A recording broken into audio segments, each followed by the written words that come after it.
is Jesus, this initiator of a relationship. You can picture Jesus sort of in the driving seat in this road trip that we're going on. You can picture him.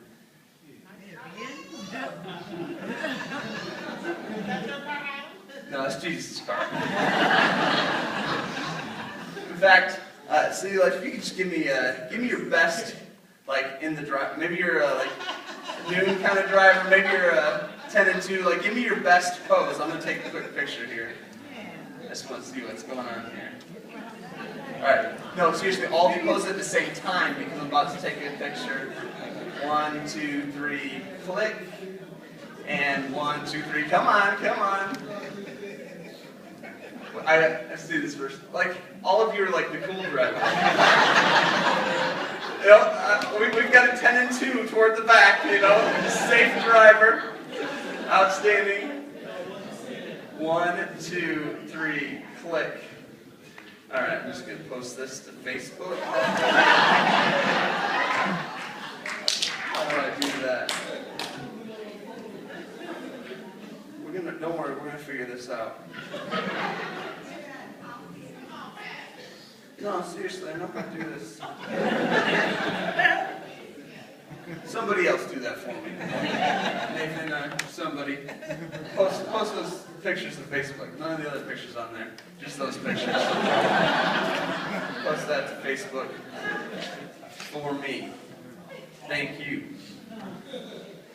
It's Jesus' guy in the driver's seat, always initiating a relationship. The story goes on. We hear more about this other character. Verse 10, in Damascus there was a disciple named Ananias. The Lord called to him in a vision, Ananias. Yes, Lord. You know, Ananias grew up with the Hebrew Scriptures, recognizes if the Lord calls you, you're supposed to say, yes, Lord, I acknowledge that you can tell me whatever you want to tell me. So the Lord told him, go to the house of Judas on Straight Street and ask for a man, not that Judas, different Judas. Go to the house of Judas on Straight Street and ask for the man from Tarsus named Saul, for he is praying. In a vision, he has seen a man named Ananias come and place his hands on him to restore his sight. Lord, Ananias answered, I've heard some reports about this character and all the harm that he's done to your saints in Jerusalem. And he's come here with authority from the chief priests to arrest all who call on your name. Jesus, this guy has a warrant out for my arrest. You're sending me to him. So the second unlikely friend is dangerous, is undeserving, and is a burden. I know some of you are thinking, oh no, he's talking about my ex. I'm not. I'm talking to your ex about you. No, I'm just kidding. So we have this character by the name of Saul, and he is dangerous, and he is undeserving, and he is, at this point, a burden. He's blind, he has to be led around by the hand. Paul was not a good guy. I mean, some of you might want to call him a terrorist, because that's exactly what he's doing to the Church of Jesus Christ. He was terrorizing them. He was leading them out to be imprisoned or executed or tortured. That's who this character Saul was. He's dangerous, he's undeserving, and he's a burden. This is the kind of guy who, if you were to invite him on the road trip, you wouldn't want to put him in the back seat, kind of behind you where you couldn't keep an eye on him. This is the kind of guy where if you were to invite him on the road trip, you might want to toss him in the trunk.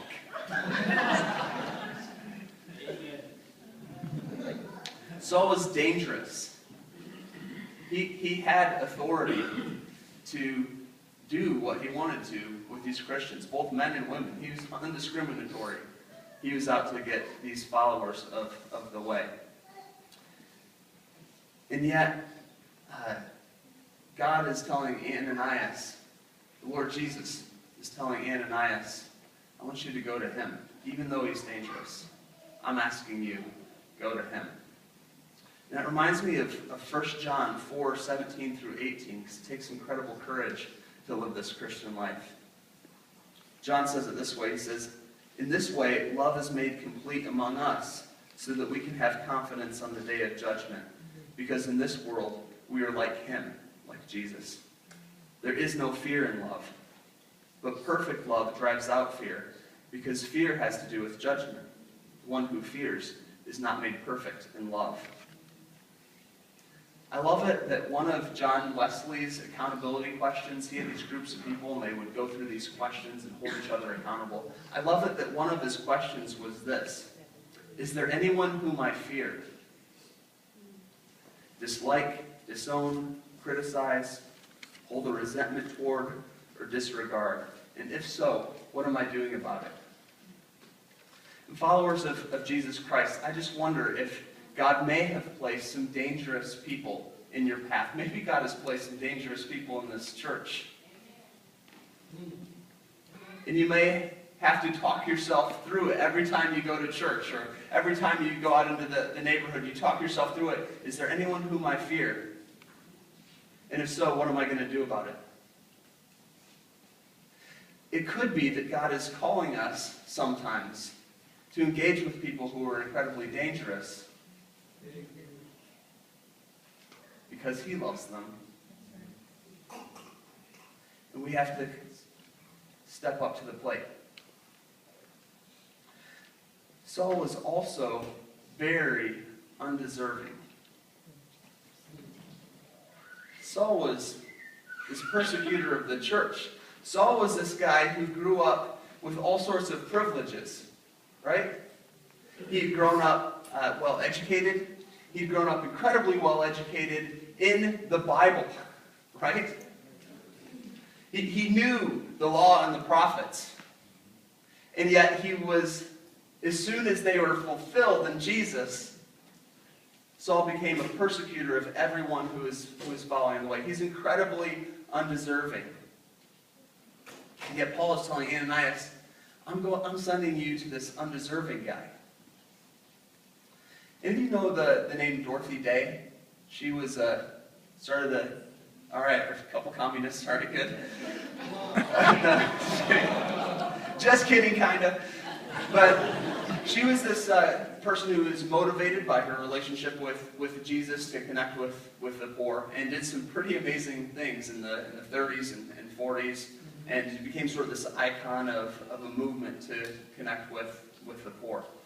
And she would, as part of her ministry, start these houses of hospitality that would be this sort of co-ops of people that would sort of help the poor live, you know. There weren't a lot of safety nets that there are today, back in the early 30s. And she said, we've got to do something about this. People are literally dying of starvation and of being exposed to the elements. So she starts these houses of hospitalities, and she lives in them with the people that she's helping out. And I love this quote from her because, well, I just do. She said, "The gospel takes away our right forever to decide who is the deserving and undeserving poor."